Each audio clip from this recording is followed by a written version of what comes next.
Hello students and welcome to my channel. So today in this video I'll be discussing with you about Life Processes chapter part 2 Nutrition in Human Beings. So let's start. Nutrition in Human Beings.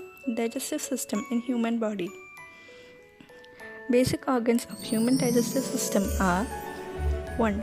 Mouth buccal cavity, 2. Esophagus food pipe, 3. Pharynx, 4. Stomach, 5. Small intestine, 6. Large intestine, 7. Rectum, 8. Anus. Alimentary canal or gut is the entire path for food from mouth to anus. Small intestine is longer than large intestine, but still it is called small as it's thinner. Peristaltic movement. When the slightly digested food enters the food pipe, the walls of the food pipe start contraction and expansion movements to move the food along gut. This movement of walls of food pipe is called peristaltic movement. Sphincters. These are circular, muscular structures which control the movement of substance through them. Normally, they remain closed. When movement is required, they open. There are many sphincters in gut. Glands of human digestive system. Salivary glands. 2. Liver. 3. Pancreas. Salivary glands in our mouth produces saliva, which contains enzyme called salivary amylase, which digests the starch present on the food into sugar. Pancreas lies behind the lower portion of stomach. It secretes pancreatic juice, which contain many digestive enzymes. Liver secretes greenish yellow liquid called bile. Bile is temporarily stored in gallbladder before it's sent to small intestine through bile duct. Working of digestive system. Ingestion. In human beings, food is ingested through the mouth. The food is put into the mouth with the help of hands. Digestion. 1. Mouth. The digestion of food begins in the mouth itself. The teeth cut the food into small pieces, chew and grind it. The salivary glands in our mouth produce saliva, which contains an enzyme, salivary amylase, which digests the starch present in the food into sugar. Our tongue helps in mixing the saliva with food. The digestion of food remains incomplete in mouth.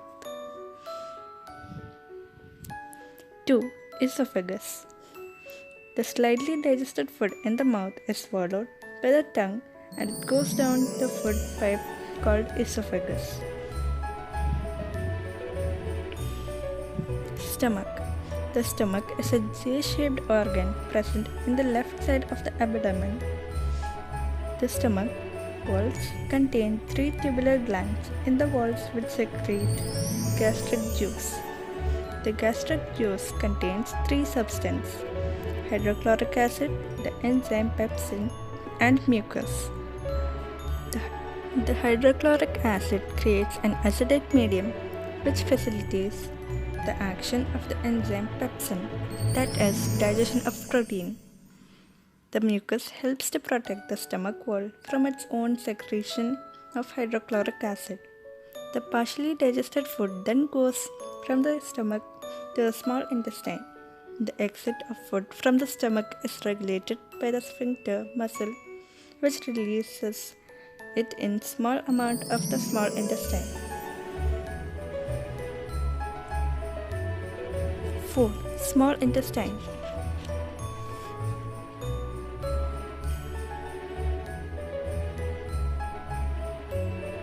From the stomach, the partially digested food enters the small intestine. The small intestine is the largest part of the alimentary canal. The small intestine is very narrow and arranged in the form of coil in our belly. The small intestine in human beings is the site to complete digestion of food. The small intestine receives the secretion of two glands, liver and pancreas. Liver secretes bile, greenish-yellow liquid made in the liver and stored in gallbladder. Bile forms two functions. Makes the acidic food coming from the stomach alkaline so that pancreatic enzymes can act on it.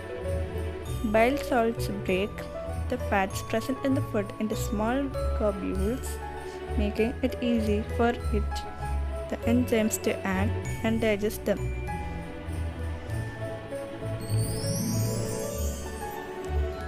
The pancreas secretes pancreatic juice, which contains enzymes like pancreatic amylase for breaking down of starch, trypsin for digesting proteins, and lactase for breaking down amylase to fats. The walls of small intestine contain glands which secretes intestinal juice.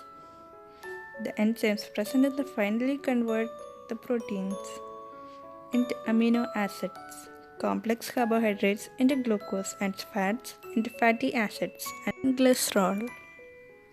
In this way, the process of digestion converts the large and insoluble food molecules into soluble molecules. Absorption.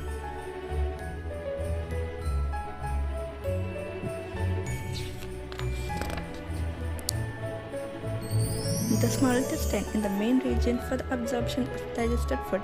The inner surface of the small intestine has numerous finger-like projections called villi, which increase the surface area for rapid absorption of digestion food. The digested food, which is absorbed through the walls of the small intestine, goes to our blood. Assimilation. The blood carries digested and dissolved food to all parts of the body, where it becomes assimilated as part of the cells and is utilized for obtaining energy, building up new tissues, and repair the old tissues.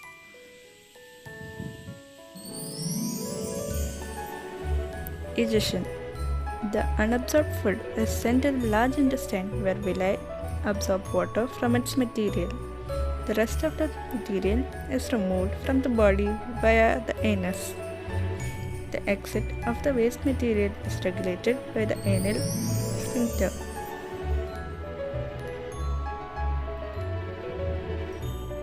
Respiration. The process of releasing energy from food is called respiration. The process of respiration involves taking in oxygen into the cells, using it for releasing energy by burning food, and then eliminating the waste products from the body. Food plus oxygen gives carbon dioxide plus water plus energy. The process of respiration, which releases energy, takes place inside the cells of the body. So, it is also known as cellular respiration. Respiration is essential for our life because it provides energy for carrying out all the life processes which are necessary to keep the organism alive. Types of respiration.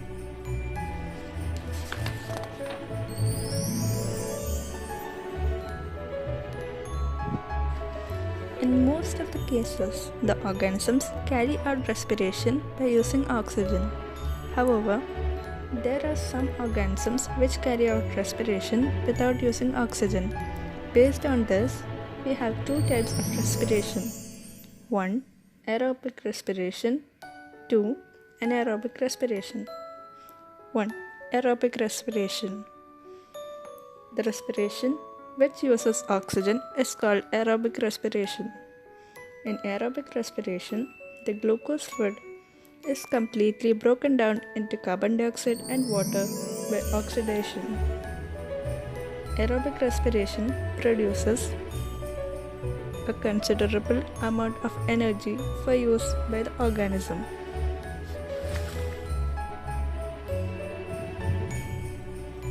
The first step is the breakdown of glucose into 3-carbon compound called pyruvate. This process takes place in the cytoplasm. Further, in the presence of oxygen, the pyruvate break down to give carbon dioxide, water, and release energy. The breakdown of pyruvate in the presence of oxygen takes place in the mitochondria.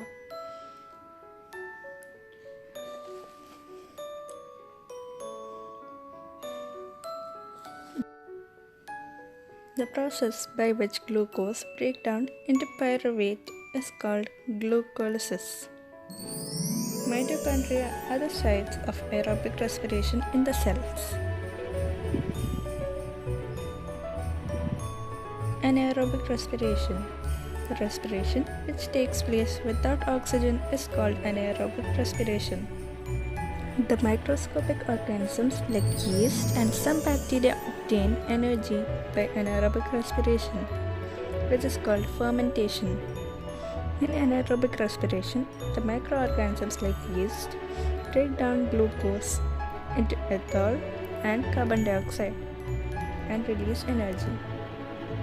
Anaerobic respiration produces much less energy than aerobic respiration. Here also, the first step is the breakdown of glucose into pyruvate. Further, the pyruvate may be converted into ethanol and carbon dioxide.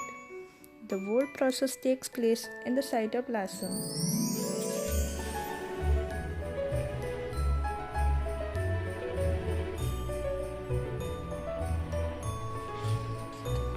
Anaerobic respiration takes place in the cytoplasm. Anaerobic respiration in muscle cells. Sometimes, when there is a lack of oxygen in our muscle cells, another pathway for the breakdown of pyruvate is taken. Here, the pyruvate is converted into lactic acid, which is also the 3-carbon molecule, with the release of small amount of energy. This buildup of lactic acid in our muscles during sudden activity causes cramps.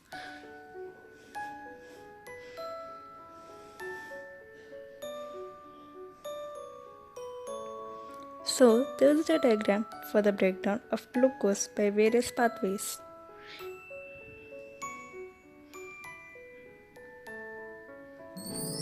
ATP Energy Currency. The energy produced during respiration is immediately used for synthesized molecule called ATP, which is used to fuel all other activities in the cell.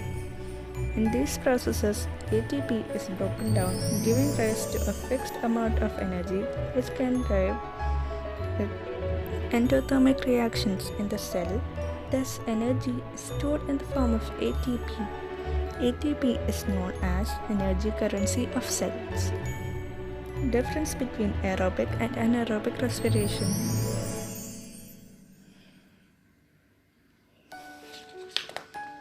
Aerobic respiration and anaerobic respiration.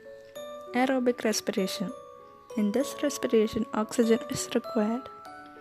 Anaerobic respiration. In this respiration, oxygen is not required. Aerobic respiration, large amount of energy is produced. Anaerobic respiration, less amount of energy is produced. Aerobic respiration. In aerobic respiration, carbon dioxide and water are produced. Anaerobic respiration. In anaerobic respiration, ethanol or lactic acid are produced.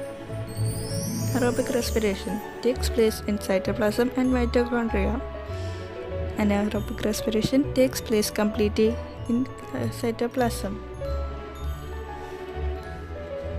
Exchange of gases during respiration. Different organisms use different methods for exchange of gases. Diffusion is a method which is utilized by unicellular and some simple organisms for this purpose. In plants also, diffusion is utilized for exchange of gases. The direction of diffusion depends upon the environmental conditions and the requirements of the plant. At night, when there is no photosynthesis, CO2 elimination is the major exchange activity going on. During the day, CO2 generated during respiration is used up for photosynthesis. So on. CO2. So no CO2 releases. Instead, oxygen released in the major event at this time. Terrestrial animals breathe the oxygen in the atmosphere, but aquatic animals use the oxygen dissolved in water. Since the amount of dissolved oxygen is fairly low compared to the amount of oxygen in the air, the rate of breathing in aquatic organisms is much faster than seen in terrestrial organisms. Fishes breathe by taking in water through its mouth and sending it over the gills. When water passes over gills, the gills extract dissolved oxygen from this water and then it will be taken by the blood. The water then goes through the gill stills. In complex animals like human, respiratory systems does the job of exchange of gases. Respiratory system in humans. In human beings, many organs take part in the process of respiration. These organs are called organs of respiratory system. In main organs of human respiratory system are nose, nasal passage, windpipe, bronchi, lungs and diaphragm.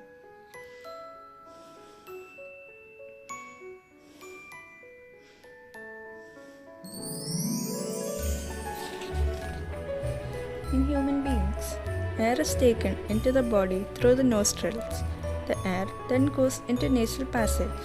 The nasal passage is lined with the fine hair and mucus. When air passes through the nasal passage, the dust particles and other impurities present in it are trapped by nasal hair and mucus so that clean air goes into lungs. The part of throat between the mouth and windpipe is called pharynx. From the nasal passage, air enters into the pharynx and then goes into the windpipe or trachea. Trachea does not collapse even when there is no air in it because it is supported by rings of soft bones called cartilage. The trachea runs down the neck and divides into two smaller tubes called bronchi and its lower end. The bronchi are connected to two lungs. The lungs lie in the chest cavity or thoracic cavity, which is separated from abdominal cavity by the muscular partition called diaphragm. Each bronchus divides the lungs to form a large number of still smaller tubes called bronchioles.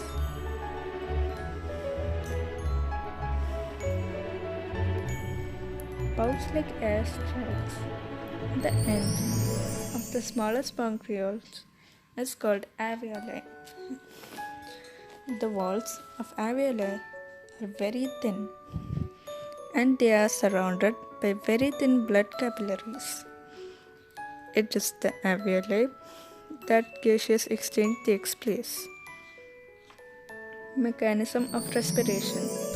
When we breathe in, we lift our ribs and flatten our diaphragm, and the chest cavity becomes larger as a result.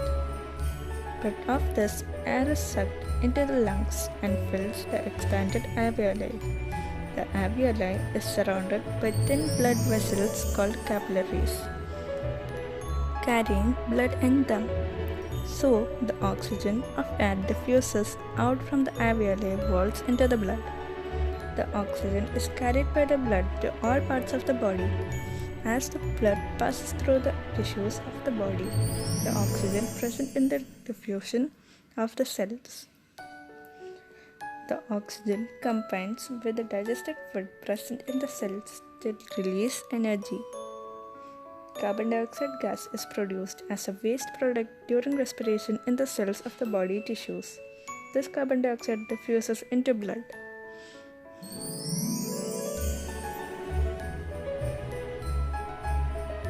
Blood carries the CO2 back to the lungs where it diffuses into alveoli. When we breathe out the air, the diaphragm and muscles attached to the lungs, due to which the chest cavity contracts and becomes smaller. This contraction movement of the chest pushes off CO2 from the alveoli of lungs into trachea, nostrils, and then out of the body into air. Note: during the breathing cycle, when air is taken in and let out, the lungs always contain a residual volume of air, so that there is sufficient time for oxygen to be absorbed and for the carbon dioxide to be released. Transport of oxygen. The oxygen of air diffuses out from the alveoli walls into the blood. The diffusion pressure alone cannot take care of oxygen delivery to all parts of the body. The respiratory pigment hemoglobin has a very high affinity of oxygen, so it takes up the oxygen and then carry it to tissues which are deficient in the oxygen. Transport of carbon dioxide. Carbon dioxide is more soluble in water than oxygen is, and hence is mostly transported in the dissolved form in the blood. So this was the end of our notes. Thank you for watching this video. Please subscribe and click the bell icon, and don't forget to like, share and comment on my video. Bye.